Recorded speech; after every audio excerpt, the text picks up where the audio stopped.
Hey, and what is up, movie viewers? Dena Views and Reviews here, asking what you watching. Well, I am watching Ladies First: History of Women in Hip Hop. It is a docu-series of sorts with 4 episodes in the series. It is directed by Hannah Beachler, produced um, by activist Rasheen Nejon, and its context from Dr. Morgan Ryder and critic Brittany Cooper. There are hip hop archivist Sarita Gates, and there is a feminist scholar and professor, Salamisha Tillett. Now, this was named after Queen Latifah song. She had a 1989 track with Monty Love called Ladies First. And this is the name of this series, A Story of Women in Hip Hop. It is a documentary series, like I said, that focuses on the introduction of female MCs, female DJs, producers, rappers, songwriters, hip hop journalists that were out front, and those behind the scene that were a part of helping to develop the hip hop culture. Some, like I said, were behind the scenes that some of us may not be as familiar with, but they played an important role no less. Now, Chirac, who is referred to as the mother of the mic, was featured, and she gave an informative description of her experience and how she got into breakdancing in her Bronx neighborhood before hip hop was even called hip hop. So she spoke on her early singles with the Funky Four Plus One, and how their venture played a role and how it actually helped to pave the way for all that came after her. And she referred to it as an outlet for individual expression and creativity. And that is indeed how I interpreted it when I learned about hip hop and got into it. This series highlighted some of the very great artists, legendary artists, we would call them. People like Lisa Lee, Glamorous, Sugar and Spice, Papa's Girls, Sweet Tea, Antoinette, Pebble Pooh, Nikki D, Roxanne Shante, MC Light, Queen Latifah, Money Love. It just went into details. You actually saw some of these people speak in it. I like seeing the pictures, but it went on to give a description of how these architects of female hip hop were able to influence the current female artists that are out here in rap today and making it a billion-dollar business today. Now, I personally enjoyed seeing the vintage footage of Chirac and Roxanne Shante performing in the 1970s. Roxanne has to be one of the first times I heard a girl rapper, and me and my cousin Neat, we liked it. We were heavy into Roxanne with full force, and we would write down those lyrics and we would practice saying that rap. It was just a cool song for us at the time, and we loved the exchange between UTFO and Roxanne. So we would go about memorizing the lyrics, and when we were outside and we get together, we would just rap off those lyrics. I think it was some controversy over Roxanne Shante, and the real Roxanne. I don't know if it was two different people. I always assumed there were two different people, Roxanne, that sung or rapped it. Either way, we would sing and rap to Full Force's beat when they would say, Roxanne, can't you understand? Roxanne, I wanna be your man. And I learned the part, and I just loved it. The part where she would come in, she'd say, "Now, educated rapper, I'm gonna give you a fit. Because when you try to talk to me, you was full of it. You see, the truth and the fact is that your IQ is only 1.2. I don't like your rap because your rap is dead. Educated rapper, no sense in your head. So when I met you, I paid you no mind. Dictionary breath, you're one of a kind. You said your name was Gary. Didn't choose to call you Barry. Didn't care if your name was Mother Matter Harry." That was our favorite rhyme, and that still sticks with me today. But I learned a lot of things from this docu series that I didn't know about the industry, and particularly about Roxanne Shante and how the record Roxanne Roxanne, that it was not actually a girl named Roxanne Roxanne. She was this fictitious character. She did not exist. She was just a made up girl. I guess it just fitted the rhyme. So the song that UTFO sang, or the person they sing, but she didn't exist.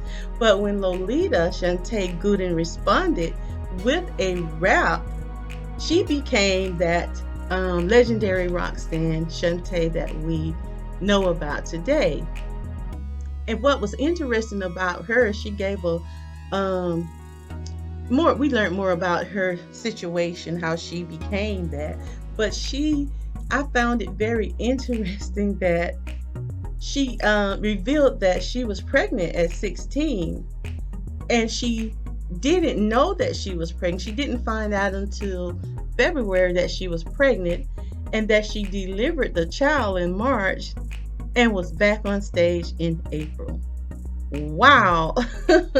That tidbit of information was very interesting to me.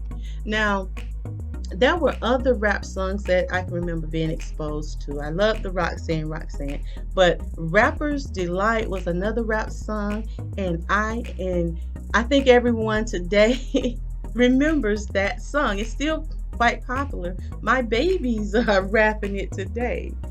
The hip hop, the hippie to the hippie, you don't stop the rockin' to the bang bang boogie. I think everybody knows those lyrics. That was the Sugar Hill Gang, and they performed it. And Sugar Hill Records CEO Sylvia Robinson, she worked hard to get Rapper's Delight produced, pressed, and distributed. And that was in 1979, and we're still listening to that today. So there are some interesting behind the scene info shared as this series is narrated. It's narrated by several different female hip hop artists and contributors to this docu-series. People like Rhapsody, Shy-Rock, Roxanne Shante, Sweetie, Cash Doll. And there are just a litany of so many artists contributing in this series. It gives a lot of insight to the pioneers' experiences from their point of view. And one cannot help but notice some of the feminism idiom that was swathed in the context of this. There are plenty of examples of violence associated with hip hop when it comes to women, sexual harassment, and it gives you an idea of what most female artists face within a male-dominated industry. The one female MC to an all-male rap crew rule, they talked about that, the misogyny, those egos, the chauvinism, and even went into some of the rivalries and how they dealt with colorism. There has always been a problem with the beauty standards when it comes to men. That's even true today. You can just look at Lizzo. That's another example. You have so many guys that are just, she's too this, she too that, she's too that. Men are constantly trying to decide what is beautiful, what is acceptable, and what shape or color or body structure is acceptable. And what this did, it highlights some of the foul aspects of the industry that female hip hop artists have to deal with and endure. and what they experienced when trying to enter this particular genre of music. It exposed some of the hypocrisy from males in the industry when it comes to the sexualization of women. One particular one that I found hysterical, it was just funny to me, hysterically funny, was Snoop Dogg was used as an example. He was telling women that the rap artists, the female rap artists, that they should not be out here showing their bodies. But in all of his rap videos, there are women who are on full display in a sexual way, and they're shown in certain sexual positions. It's just overly sexually, it's just too much. But it just indicated the hypocrisy of many male rappers. And he's doing this video, Drip Drip, which is a sexually explicit video, but said he wished that women kept some things private. Mr. Drip Drip Drip for me, mommy. I think it would have been good if he led by an example. Now, ladies first, the story of women in hip hop, it attempted to contextualize the history of female MCs, but I could not help but notice the overwhelming sexuality represented within the discussion, which makes me concerned for its future. I started out really liking and enjoying hip hop, and yes, there were some segments of it that no, I don't feel. Certain segments of it I just don't get off on. But I was exposed to a certain segment of that I actually enjoyed it for years. It kind of went from expressing that personal experience and awareness, sending a conscious message of sorts in its raps. Now it is seemingly turning or metamorphing into something that's seeming to be a more demoralizing to me. Even some aspects of it is just unsettling. And of course, this is my personal view. You are entitled to your own, and to each their own. But the novelty is wearing off, along with culture appropriation, and I am finding a considerable amount of it today unpalatable. It is sordid and even a bit repugnant on some levels, which proves change is not always necessarily good for a culture unless you have control of it. But there were three things in particular that stood out for me the most in this docuseries. The first of which was Yo-Yo's comments in regards to Ice Cube when they decided to work together to perform or make records. Yo-Yo said that she told Ice Cube do not refer to her as a bitch in any song. I like that about Yo-Yo. And she said that she told Cube, you won't be calling me a bitch. The second thing was the revelation about Dr. Dre of NWA beating up Dee Barnes, the female host of the hip hop show called Pump It Up. She was actually, she said that Dr. Dre assaulted her. And it happened in January of 1991 during, the reports say that there was a record release party for a feminist rap duo called BWP, Bitches with Problems, at Hollywood's Ponana Soup Club. So Dr. Dre is said to have brutally beaten up Dee Barnes. And there was an article that stated in her words that he picked me up by my hair and my ear and smashed my face and body into the wall. Next thing I know, I'm down on the ground and he's kicking me in the ribs and stamping on my fingers. I ran into the women's bathroom to hide, but he burst through the door and started bashing me in the back of the head. Oh my God, that's brutal.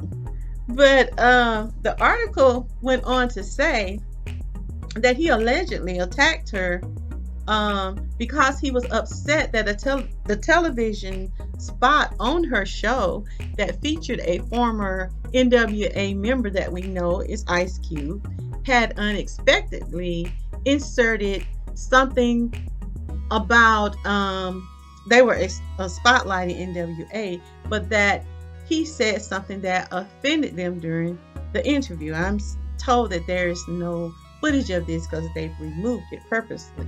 So, what was upsetting to me and amazing was that these guys responded to the interview live, and that was NWA's MC Ren and Easy E, and they were asked about this incident. Ren says she deserved it. Bitch deserved it. Easy E agrees and says, yeah, bitch had it coming. As this story was circulating, there was also some footage from MTV News of them discussing. This is the same footage. And these guys boldly said, that's what you get. He said, I hope she get it again. This is Ren speaking. She got beat down. The host of that show, there's something that she know that she did and got beat down. And I hope it happened again. See you around, buddy boy. What did she do? Trying to make us look stupid. Tried to play us in front of millions of people. It's not over yet. I was like, wow. I'm still trying to find what happened at the end of this. And what consequences, because they're really admitting it in this show right live on TV. That's detestable. But she gave a she acknowledged Dream Hampton for exposing it. I'm like, wow, and I'm going to look further into this. I'd heard of it, but I never got all of the details. But this is very interesting. And she was using it to show how males are affected versus female in this industry. Wow. But the third thing that was worth mentioning in this show was the business aspect from some of these women. Some of them are very smart in their choices, and you have to be.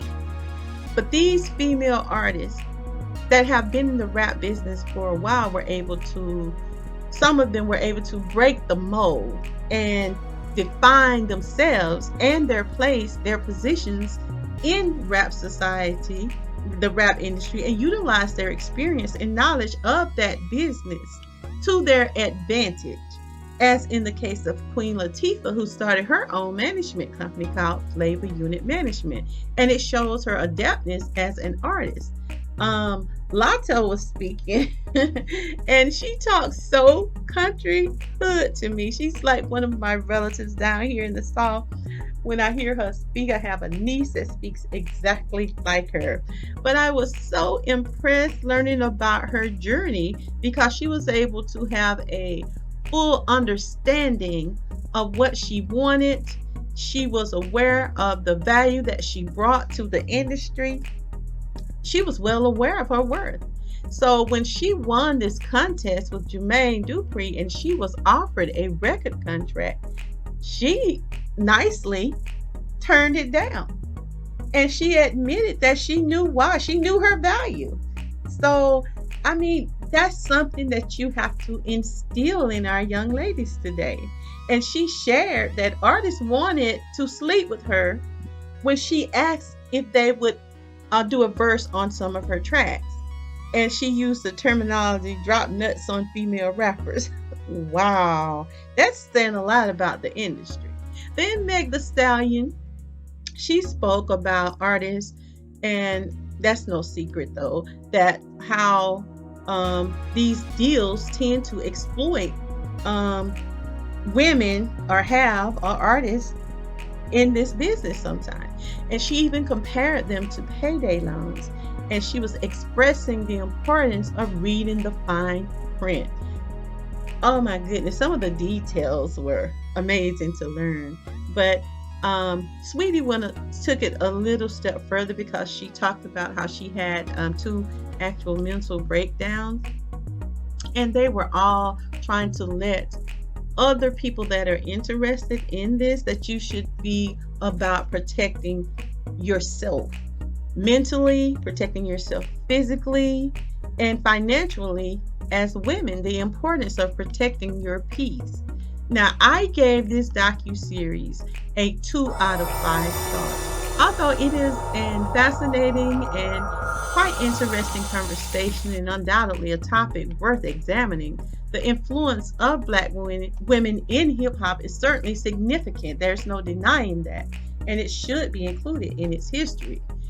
Also, though, in this case, I felt the sexual characterizations um, just overshadowed the message of how females positively impacted and played a role in inspiring hip hop. It didn't take away from it, but I felt like um, the sexualization of women in most videos and movies were evident, and it was also evident in this particular docuseries. It's not only exclusive in hip hop music, but in all genres, in movies in general. So we cannot deny how women are portrayed, displayed, and even disrespected to a degree, but it is a factor indeed. But I was just thinking that perhaps it would have been better to show less visually sexualized versions of this information in order to make it available to younger audiences. I mean, purposely creating